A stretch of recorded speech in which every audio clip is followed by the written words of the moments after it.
Ayun na, magandang umaga ulit mga kapatid. Welcome back po muli sa aking channel. Medyo matagal-tagal ako walang upload sa aking channel. Medyo na busy sa trabaho. May mga salamin na, lahat ng mga bintana. May mga balot na rin to. Lagyan nila ng plastic. Para iwas pagka nagpinto na dito, may mahirap linisan. May mga takip na ng plastic. Halos kompleto na lahat ng mga bintana dito. Uning type. Hindi siya aluminum mga kapatid. Plastic siya. Manang klase. Yayamanin. Yun o, kakapal.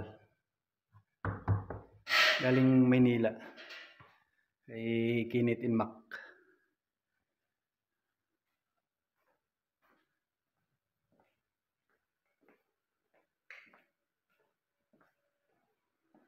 Halos nakakabit na lahat mga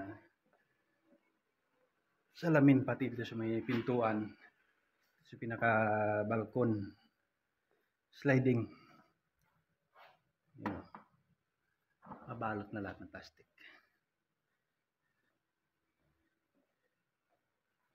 Dito sa mga bintana, louver, naka louver type to.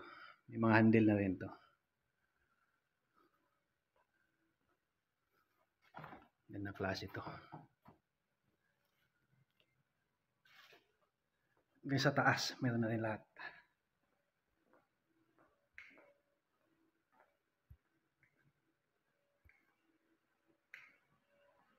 Dito sa kitchen, mas kompleto na. Halos tapos na sila lahat.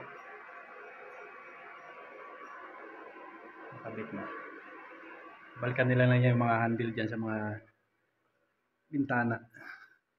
Pati dito sa may hagdanan, palagay na rin lahat to.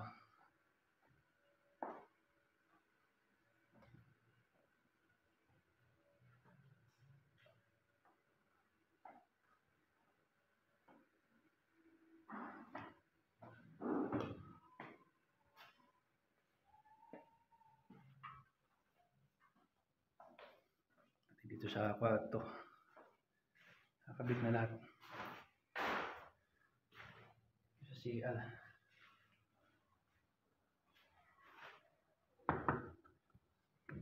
tibay.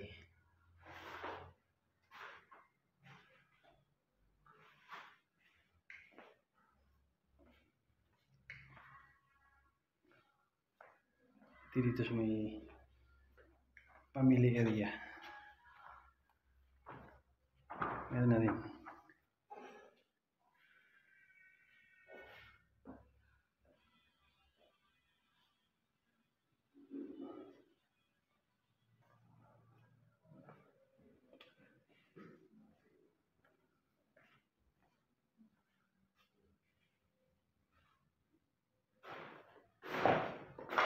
Sa balkon, kabit na rin pinto nito.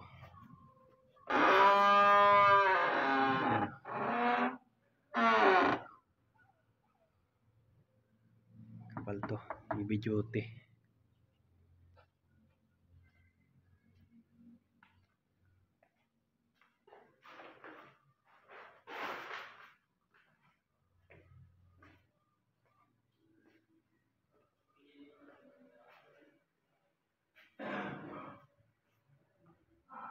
Medyo marami pang gagawin to.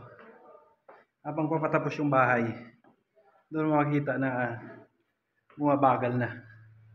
Pagka halos finishing na lang lahat. Pintura. Ano, napagkabit na ako ng pinto dito. Sa may kitchen. Meron siyang glass dito. Hindi ko na nakuha ng video pagka kabit nito. Medyo busy sa pagkakabit nito, kaya hindi na ako nakapag-video. 4 na hinges nilagay dito. May video lahat yan.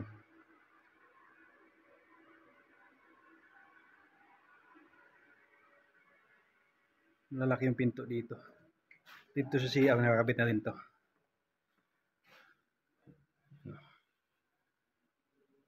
Mahigit 1 meter to. 4 din na hinges na kalagay dito. Lahat ng pinto. 4 na hinges na nilagay. Magandang klase. Panel. Talagang walang baluktot. Ayan. Smooth na smooth yung pag sarado niya. Lapat na lapat.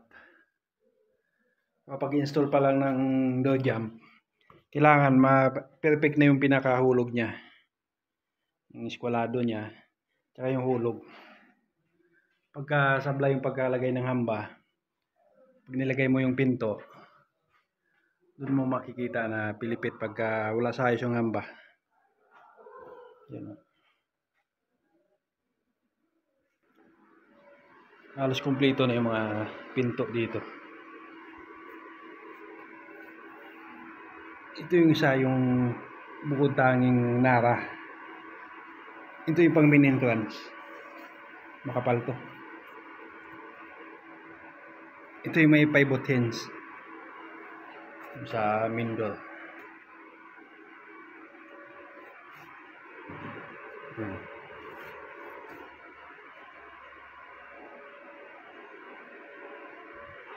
Gandang klase.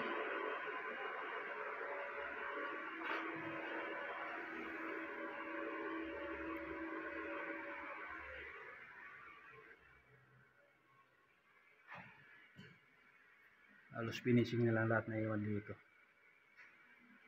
Yung mga next week baka darating na rin yung mga modular cabinet. Baka darating na. Yung WPC, alam ko nasa nasa pier na. Naantay na lang na dumating dito. Saka kami additional lang manpower. Yung ibang mga tao umuwi na. Iba na sa Maynila. Yung iba umuwi na ng probinsya. Kailangan natin magdagdag ng tao. Palit tayo ng tao.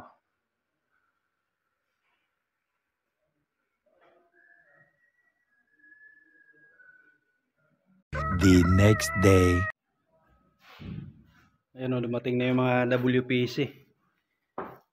Mga wall cladding. Ito yung mga pang ceiling. Dumating na rin lahat.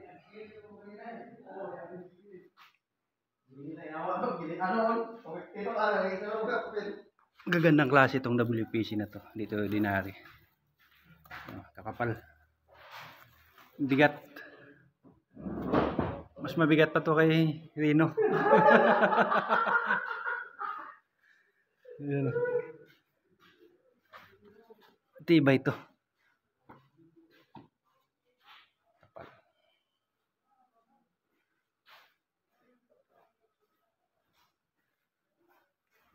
Ito yung mga gagamitin sa mga wall.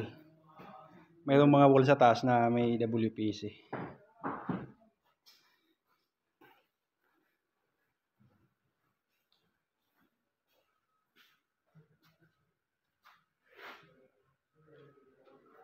Dami-dami ito. Isang close band. Ayan o, halos kompleto na to. Baba na lahat ng mga WPC. Ito yung mga pang wall cladding.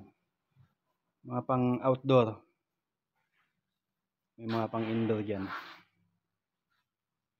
Ito may iba yung pang ceiling.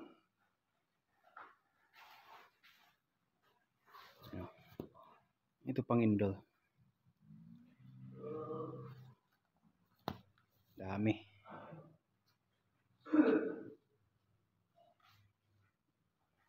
Ayun, may mga damage. Pag-deliver. Sayang. Dapat to na balot. Paglipat-lipat to sa warehouse.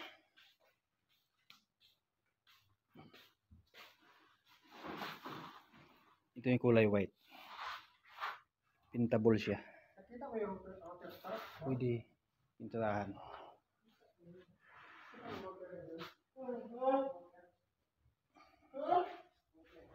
Marami nang gagawin. Halos finishing lahat. Dito na yung pinaka bricks.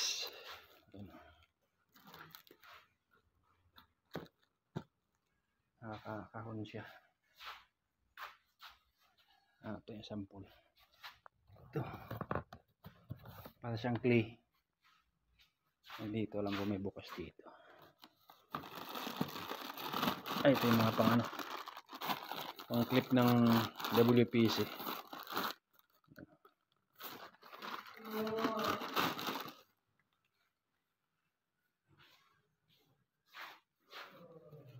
Kung mayroon ng bukas dito. Ito yung sample dito.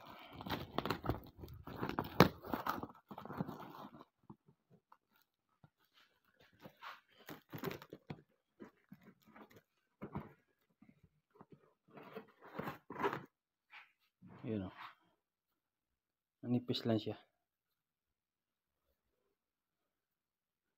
Ito yung lagay sa may harapan at saka sa may likod. Yung mga design. Hindi lahat ng wall. Yung may area lang mayroon dito. Yung bandang right side dito.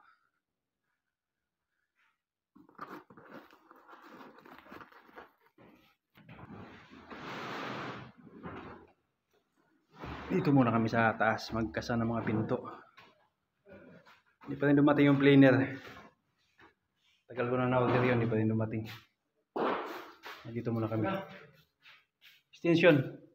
Dito tayo. Dito tayo. Dito muna tayo.